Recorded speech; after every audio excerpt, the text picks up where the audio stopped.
how doubtful we are as people, why would he only reveal a burning bush to one person, knowing that many would doubt him?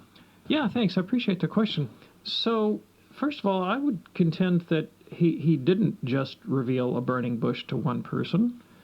And the burning bush is what we call a theophany. Yeah. I mean, God is not a burning bush, right? God is an immaterial, eternal, unchangeable spirit. But he allowed for this token as a kind of stand-in for his presence that Moses relates to. And, of course, Moses, at first is kind of doubtful. I mean, he's like, what is this bush talking to me for? You know, and I don't know if I need to do all this. And I'm fearful, and I'm not a good speaker, et cetera. So the dialogue. He's not totally convinced even by the burning bush. So the question is, are there other tokens that God drops into history to wake us up and give us attention? And absolutely. And tokens, I think, that are ultimately a lot more compelling than just some vegetable exploding, right? and the ultimate token, as it were. And it's more than a token. That's the thing, right? It's not just a token. It's God himself. It's Jesus Christ, the incarnation. The Word that previously made himself known in various ways to the prophets and to the fathers, this is what the book of Hebrews says, has now made himself definitively present in the person of Jesus. The Word became flesh and dwelt among us. And you might say, well, Anders, but I don't see the flesh of Christ. No, you don't. His ascended to heaven. But you know what you do see? You see the church. Christ founded the church. Where do you think the church came from? You think it just popped out of nowhere? No, I mean, even atheistic historians recognize, well, yeah, this thing that we call Christianity traces back to this historical founder called Jesus. And the church, for all its faults and sins and warts, and look, there's plenty, has had an astonishing, measurable impact on the world. So this morning, actually, for kind of my private reading, I was reading an anthropologist who is an atheist, has no faith in God. And I highlighted this paragraph. I need to commit it to memory because it was so compelling. He said, look, human rights is the legacy of the growth of monotheistic religions. And he should have said of Christianity, right?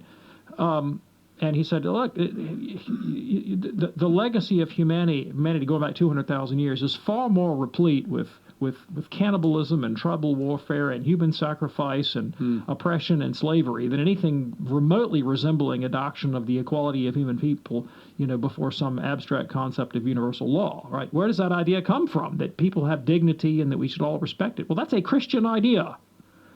That the world, with a few notable exceptions, it typically takes for granted today. It's just good sense. Well, it's not just good sense, because nobody figured it out until the Christian thing happened. And the teaching of Christ about the dignity of persons began to spread throughout all of humanity and raise the level of social consciousness until now. People get upset with the Catholic Church and the legacy of, say, Western imperialism, as they should for, say, crimes against humanity or, the war on indigenous people and so forth. What fascinates me is, on what basis are you criticizing this? You're criticizing it based on a doctrine that the Catholic Church taught you. Mm-hmm. Like, you're effectively asking the Church to be true to her own principles. But if you get rid of Catholicism, if you get rid of Jesus Christ, if you get rid of the Incarnation, you will also throw out the doctrine that we're made in God's likeness and image, that we all have the capacity to be reformed in Jesus. And we go back to Aristotle, who said some people are naturally slaves. I mean, when the Mongols conquered the universe, do you think they scrupled for a second about whether they were trampling on anybody's human rights? And if somebody said, hey, you're violating our human rights, they'd be like, what's that? You've got stuff we want. And at least if you say to a Catholic, even a Catholic conquistador, hey, you're violating people's human rights, like, there's a pang of conscience there in the Catholic. And he goes, you might be right. Maybe he doesn't do anything about it. Maybe he doesn't go to confession. Maybe he keeps on being a conquistador. Hey, people are sinful, right? But Jesus Christ and the Church manifestly changed the world in ways that we all take for granted today and value. And that's a powerful token of God's presence in the world through the teaching of Jesus and a fulfillment of prophecy.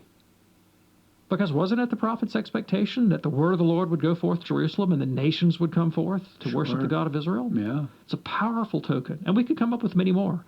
You know, at a much more parochial level, many of us have known singular individuals of astonishing moral worth, sanctity, holiness, power, charity, love, that, you know, in my life, I've typically found there's like one of these at a time.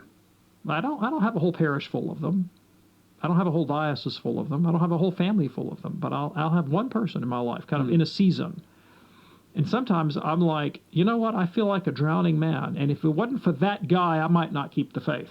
But that guy keeps me going. Then he dies, and then suddenly there's the next guy or woman. And these people are tokens, the saints of the awesome holiness and presence of God. I mean, and ultimately what I want is not to kill a bunch of Egyptians and drown them at the bottom of the sea. I want to solve the problem of my own humanity, right? That I'm at war with myself and my reason against my passions. And when I see that promise of fulfillment in Christ being lived out truthfully in the lives of those singular individuals who are members of Christ's body, the church, then I go, okay, there's a God after all. Now we're talking. Chad,